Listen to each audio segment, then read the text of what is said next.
Hello, everyone. Welcome back to another episode of Send Them Off, Tigervision's only soccer podcast. With me, as always, Devin Reeder. Devin, this time we are not representing the Premier League as well. I still broke out the scarf. This time we decided to rep our high schools. Less rights involved with that, so. Yeah. We're going to try to hurry this up. Devin, you've got an exam, don't you? Yeah, just college things, you know. Yeah. This could be fun. All right. So we're going to move right into the Premier League as usual. Arsenal 2-0 at home against West Brom. Kept a clean sheet, which is kind of surprising for Arsenal this year, although they did keep a clean sheet against Chelsea. What are your realistic goals for Arsenal this year?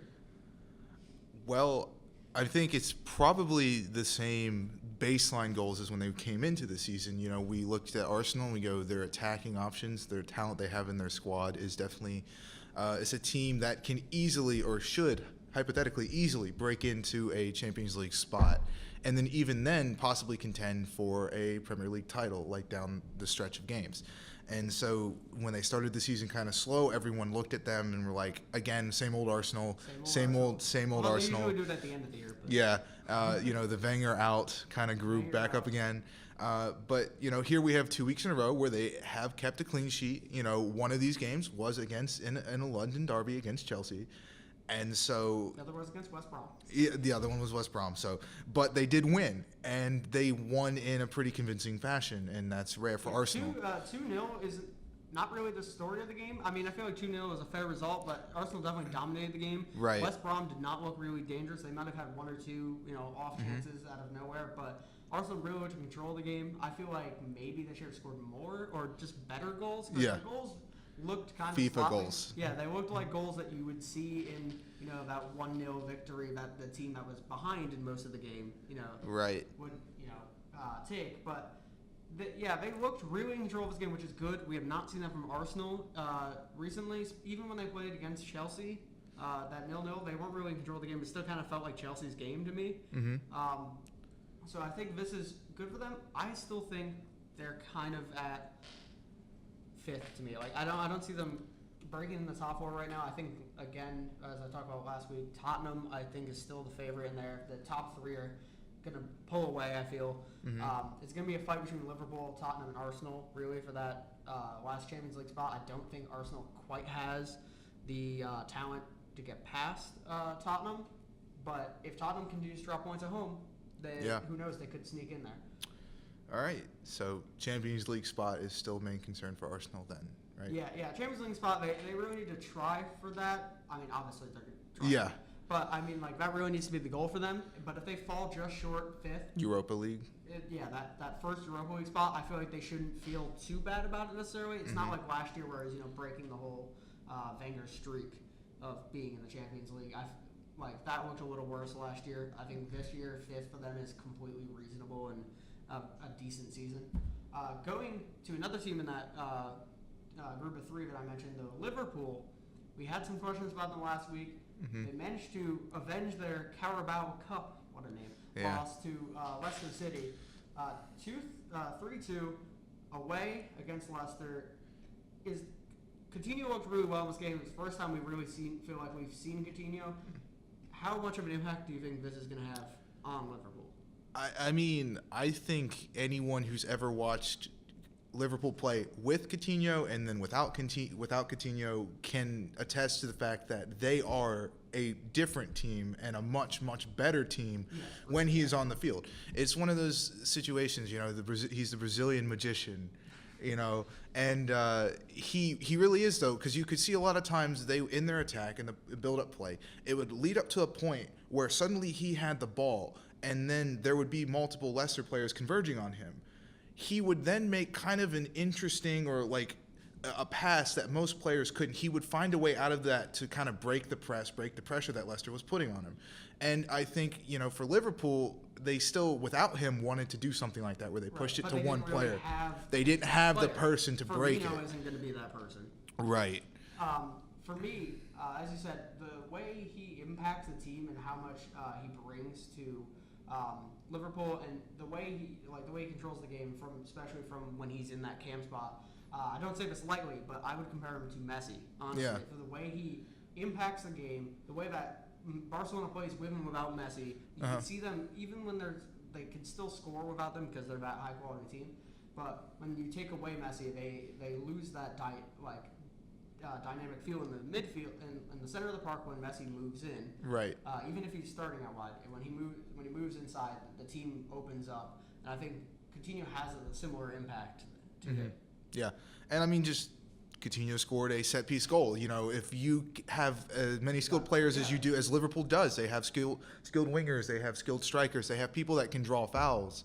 If you have someone that anytime you're within 25 yards is a danger to not only shoot but to often score, suddenly teams have to take that into consideration. They play off you a little bit, maybe that opens up space.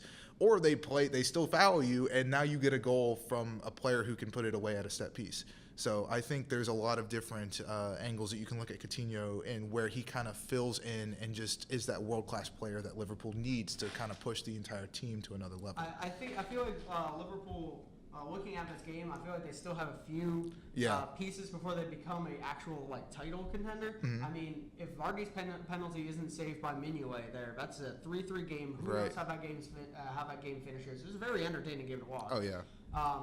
And even when they got that, when they went 3-1 up, Vardy scored immediately after. So I feel like they're still missing things, mostly defense, midfield, back of the midfield, the more Jordan Henderson area, the CDMs. Henderson popping up with his odd, his one of probably 6 goals for the year. As you talked about how he did. As literally earlier that day I said Henderson doesn't score enough, but you know what, show me up. But moving on to that last team that I mentioned earlier, Tottenham. Gosh, all right. Devin, I'm thinking about your exam now, and it's got me flustered. All right. Tottenham, 3-2, away again at the London Stadium, that horrible, horrible place that I don't know why West Ham moved to. Right. West Ham, though, is really the story from this game.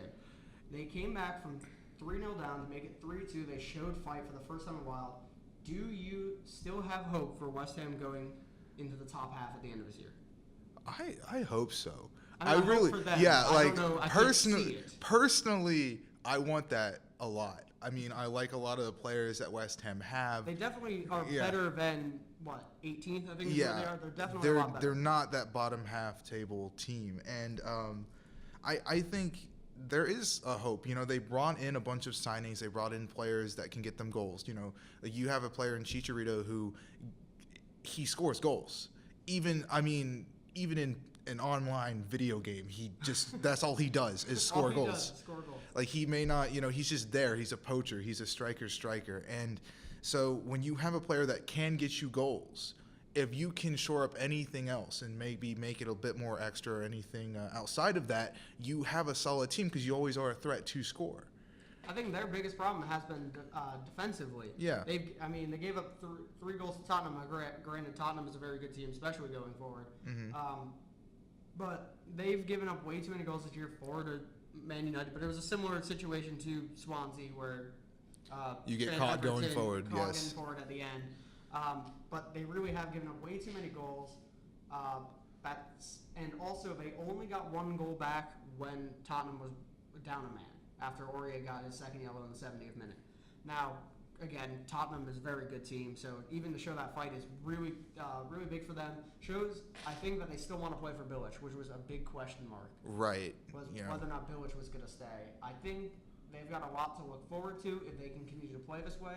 But I just don't have faith in that. I just hope it's 2 weeks from now and not this weekend. Oh, right. Yeah, you would want that. Yeah. By the way, for those who don't know, West Ham versus Swansea this weekend. So Devin's really looking forward to West Ham going back to the 4-0 Man U at West Ham. Yeah. But the biggest game this weekend, sorry, it's not West Ham Swansea. Yeah. Chelsea Man City. Honestly, I think that's a mistake. Should be. Probably the best game and the biggest game of the season so far. Yeah. Man City flying right now, top of the league, although still level on points with Man U, but they've looked a lot more impressive than Man U. Although Man U has gotten a lot of goals, they've been late in games. Man City is just thrashing teams. They've been pretty much I feel like Yeah. they pretty much are up 5 goals by the 60th minute and Every time. Yeah. walk and just kind of walk around. Yeah. However, we've seen, especially last year, they did not show up to the bigger games. Chelsea beat them 2-1 at home last year and 3-1 away. What does that say? Do you think this is a different Man City? Do you think they're going to be a little bit better? I don't really know. I feel like they should be, but they should have been last year. Yeah, I mean, we say that, we've been saying, I think it's been 2 years, ever since they won it 3 seasons ago now, right? Is that when 3 or 4? Yeah, ever since they kind of won it for the first time recently, the most recent time they won, we've been saying that there should not be a better team in the Premier League than Man City.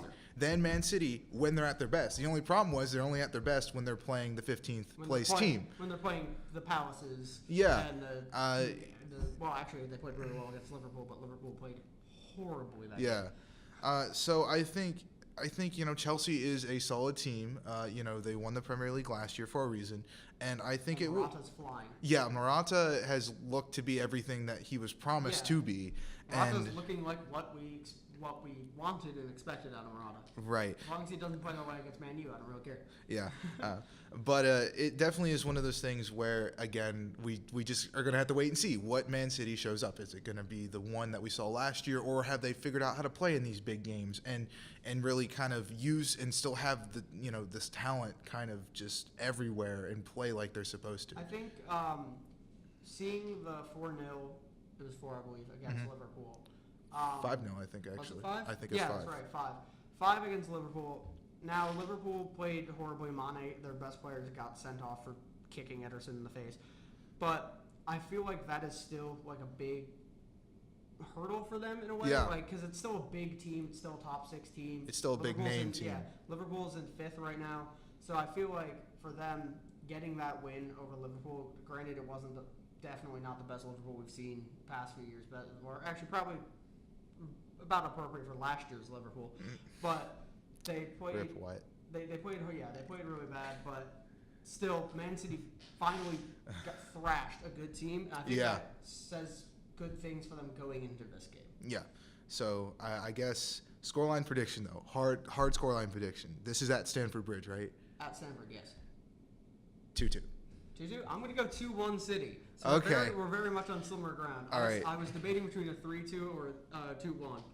Because it was more for me, how many goals is City going to give up, not how many they're going to score. Right. I still think they'll outscore them, but it was just, the Man City defense is one of those defenses that I feel like could be incredibly good, but I also feel like they could be really bad on any given day. Like, I feel like but they play mediocre. It's really weird. I look at that team and I'm like, I mean, John Stones, though, but also if Company is healthy and actually playing as well as he could, fantastic defense. Yeah. All right, let's move to the Champions League, which I'm excited that we finally get to talk about here. Yeah. We're going to start with Real Madrid, a team we had a lot of questions about last week as well, with their home struggles in the league. Asensio's pimple. But away, they're still playing really well, and they're also playing really well in the Champions League. 3-1 against Dortmund at Signal Iduna. What are Dortmund's chances to get out of this group? Yeah, I mean, I think that's the real takeaway from this is Real Madrid going to make it out of the group stage? Real Madrid will win this group. Yeah. But the question mark was, is it Tottenham or is it Dortmund? And as of right now, it's Tottenham, hands down. Right now, the group is 6 points each for Tottenham and Real, and Dortmund's sitting there with 0. They've got a lot of work to do. And a negative 4 goal differential. They've lost both these games by 2 goals. They've lost each one 3-1. Yeah, and so I mean, I'm not saying there's not a chance, because I mean technically, mathematically, there is. But a chance. Yeah, there is a mathematical chance, but I don't think Dortmund. I think they're going to miss out on the groups on the knockout stage. First of all, they're playing Götze over Pulisic, which they probably shouldn't. Pulisic Let it go. is a bit more of a dynamic player. Also, 3 of those goals were on Roman Berkey's near post. Come on, bro. Come on. But still, to be fair, his defense is not really helping them out. They have played horribly in their first 2 games. Now, they did not get a game against Applewell and the other 2 teams. So they did have the hardest start to this group. But they really they got to thrash Applewell, and they need to pick up at least a win against Tottenham or Real in the second legs against these teams. Mm-hmm. I think Real Madrid will beat Tottenham probably in the next game, so I feel like it's going to be it's going to be what we thought. It's going to be Tottenham-Dortmund. It's probably going to be the biggest game in this group the second time around. Do you think Dortmund pulls it off? Do you think they beat Tottenham next time? I mean, it's, you have the yellow wall. They do have the yellow wall. I think... But that did not help them against Real Madrid. Yeah. I think... Granted, Tottenham's not Real Madrid, but yeah, it didn't really help that much. I think they will. I think they will at least get a draw. I do not know if they will get a win. A draw, yeah. I think a draw is actually a fair as of right now, but that's still a little bit away. I think Dortmund's going to turn it around a little bit and at least play a lot better against Tottenham and Real Madrid the second time around, but I still don't see them getting out of this group. I think they'll drop to the Europa League. Yeah. But I think they'll manage to get it within a couple points. They won't be, shut out by any means. They're going to beat Applewell. If they don't beat Applewell, then they're screwed. Yeah, if they do not win that game, there is almost no hope for them at all. Yeah, they're gone. Now, Liverpool, we've talked about them before. They drew 1-1 at Spartak Moscow, which, granted, those Eastern European games are always a little bit tricky. They always have really rambunctious fans, is the way I'm putting it. Liverpool has probably one of the easiest groups. Probably their group and Man U's group are probably the two easiest. Do you see them just really blowing it and not getting out of it, or do you see them going through? And if so, how far do you think they can make it? I think that they will be able to go to the knockout rounds. I mean, I don't think that's a question. I don't. It's going to be hard for feasibly, it is difficult for them. Spartak and Maribor. Yes, it's almost unfathomable that a Liverpool team with the players that they do, especially Coutinho coming back and playing more, that they wouldn't make it through. I do think they maybe can make it past the first round of knockouts. Depending on the draw. Depending on the draw, that's the one. I don't see them making any further than that. Maybe we'll be pleasantly surprised. I would love to see it. If they get a really, really good draw, they can. Yeah. But honestly, I don't see them making it past the first knockout round. And to that point, do you think them dropping to the Europa League would actually be better for them? Because we saw Man U win the Europa League last year. Now, granted, they started there and they didn't drop from the Champions League. But do you think playing in the Europa League, a competition that Liverpool should find a lot of success and probably make it semis or the final, do you think that would be better for them? Give them a bit of a confidence boost if they can go into a competition like that and win it? I don't think so, no, because while yes they would, you look at Liverpool and say if they went in the Europa League, they should lights out win it. They should they should have that chance. It should be one. That could also be their route into the Champions League, like it was for Man U. Right. So there's a bunch of different moving parts with this, but I think you look at this Liverpool team that was in 8th 2 years ago. They were in 4th last year. Their goal is not to get into a Champions League spot by winning the Europa League after being in Champions League and dropping to it. Their role is not to have to rely on winning the Europa League to get a Champions League spot. I think know what that feels like. Yeah.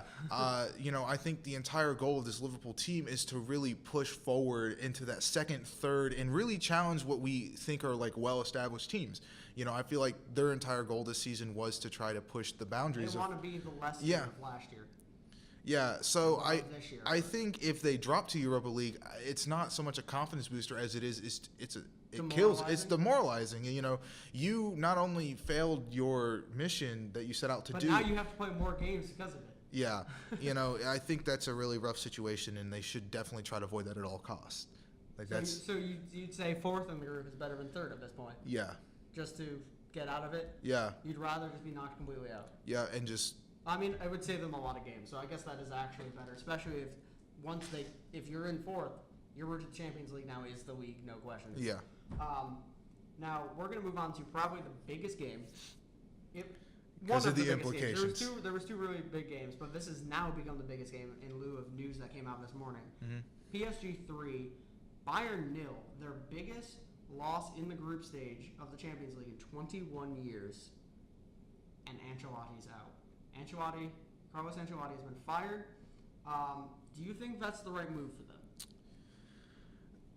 It's definitely one of those things. You look at these big clubs and they seem so quick to pull the trigger on a manager that a lot of times you look at them and you go, this is a world-class manager. This is a manager who has won titles, won League Cups, won all these different Real accolades. Madrid, he was sacked after winning the Champions League and La Liga. Yeah, and the Copa del Rey. They did not win the league that year, but still, he was fired like 2 games into the next season. Yeah, and so you look at that and you go, how do you fire somebody? A manager of that pedigree, right? Yeah. Who has proven himself. And you look at last year even, and people say, "Oh, they didn't really win anything last year." It's like they won the 5th straight Bundesliga, but Leipzig was second, so. But it wasn't even close. It wasn't even close. And then although they did get beat by Leipzig after they had already clinched the league. Yeah. Which was an interesting game. No, I thought they won that 5-4. No, oh, sorry, they lost the first year. Okay. They lost the first game. I haven't switched, but you're right. Yeah. But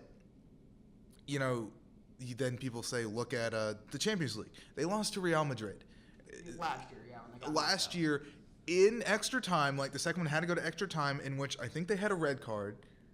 They definitely, yes. Vidal got sent. No, yes. Yeah. It's usually Vidal if it's a red card for Bayern. Let's be real. And they end up going to extra time. They lost to a Real Madrid team who won the Champions League, and so people easily looked the best team in the competition last year. They lost to Dortmund in the domestic German Cup. Dortmund went on to win that. So what I'm saying is, you look at this and go, well, they didn't win as many trophies as you would have liked. It's like they won or they lost to the eventual winners of these competitions. And we're barely into the season, but this is the second or third really, really poor showing and result of the year. Yeah, they're third in the Bundesliga right now, behind Hoffenheim in second. Good for Hoffenheim, and Dortmund, unsurprisingly, in the league. In the lead there. They're only 3 points behind Dortmund. They have 4 wins, 1 draw, 1 loss. It's not even that bad. Yeah. Now, granted, that bad is still bad for Bayern. And I guess it was just a 3-0 loss. I mean, that's a bad loss. Yeah.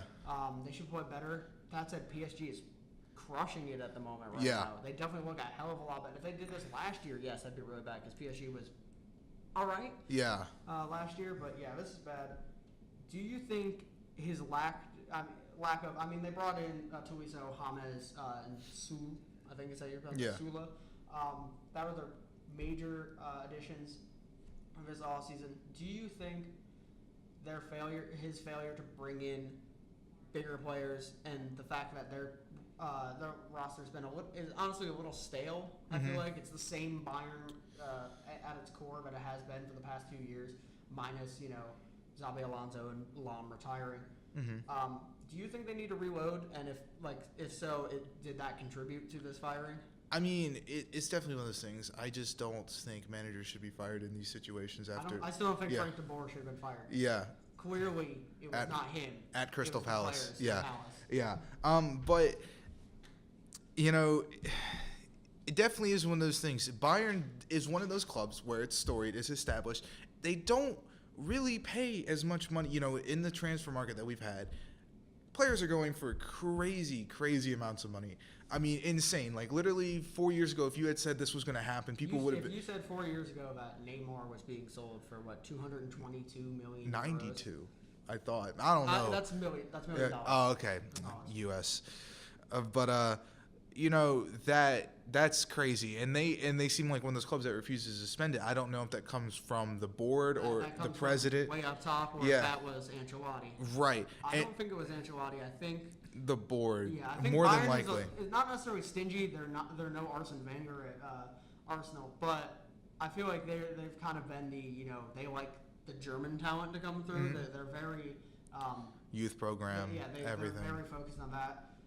I feel like they still maybe they didn't give Ancelotti enough, or maybe he still didn't bring in, or even he still didn't attempt to bring in anyone that they really want, they desired. I just think that for Bayern, the scale that they use is just, if you're not winning 2 trophies every year and going to the finals, their If you don't mindset win at least is 2 trophies, and then you get off to a slow start, you're gone. yeah, because there is tons of people who'd want that position, and there's tons of talent there, and so in their heads it's just we'll just get the next person who can maybe win us some Speaking stuff. of, who is that next person? Oh, I have.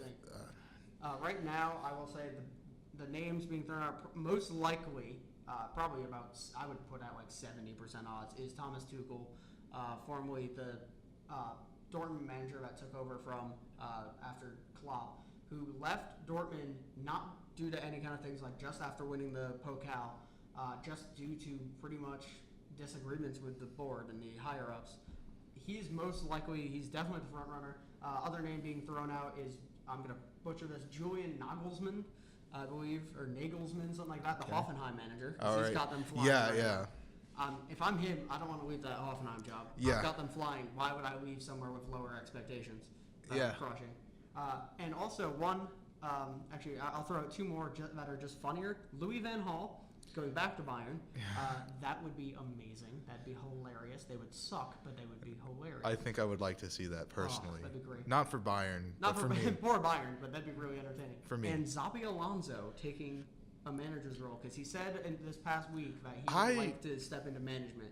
Now, I don't think he'll step straight into I don't Bayern. think that'd be a good first choice. But that would be really interesting. That'd be interesting. That's definitely that's a saga. That's a really big risk to take. Yeah, Bayern. And I think, like you said, it's probably 70% the previous Dortmund manager. Yeah. But I definitely will follow this closely. We will definitely have more shows on this. I like Tuchel. I think he's a really good manager. I think he did well at Dortmund. Kind of feel bad for the way he got pushed out the door. But I feel like I don't really want it to be Tuchel. I feel like that's kind of boring. I would really like, maybe they pick up somebody like Xabi Alonso. I would like to see a big take that chance. Take a risk. Yeah. Really, we haven't seen that since Man U going after David Moyes, but David Moyes was actually doing really well at Everton, so it didn't feel like that big of a risk. It turned out to be a huge one, but that's the point. Thank you for Fellaini. But we're going to move to probably what is probably the second best, or maybe even some people's minds, the best and biggest of this Champions League weekend, or week, should I say. Atletico Madrid are losing in the first ever European game at the new stadium, the Wanda Metropolitano, something like that, to Chelsea 2-1. Are Chelsea in this? Do Chelsea have do you see Chelsea winning? I mean, in any honestly, at the beginning of the season, I would have said no. I would have said, looking at their team, they're solid, but if they come up against, they would definitely come up in the Champions League specifically against teams with more talent, and they would lose eventually.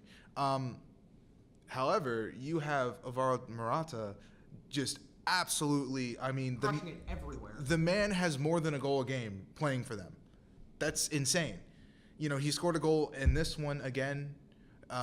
And it's just, I think Chelsea actually do have a very good chance. I would describe them as a dark horse. Now, those terms don't really get used with Chelsea. Mm-hmm. Right. But I would put them as a dark horse in this. If Man City plays the way Man City should, in theory, I would put them as the best chance for an English team to win, but I would actually say Chelsea is at the moment. Second. Again, Man City's defense has not played well in the Champions League in the past few years, and they added Danilo and Kyle Walker, but they're playing Danilo on the wrong side of the field because Kyle Walker don't really understand that one. But their center backs have been still a little questionable. Yeah, they can handle the crap teams in the Premier League, but we'll see this weekend when they play Chelsea. My biggest takeaway from this was not how good Chelsea looked, although Chelsea has looked really good in the UCL and in the league. But Atletico Madrid, I believe Roma is also in that group, and they drew with Roma. They have 1 point so far.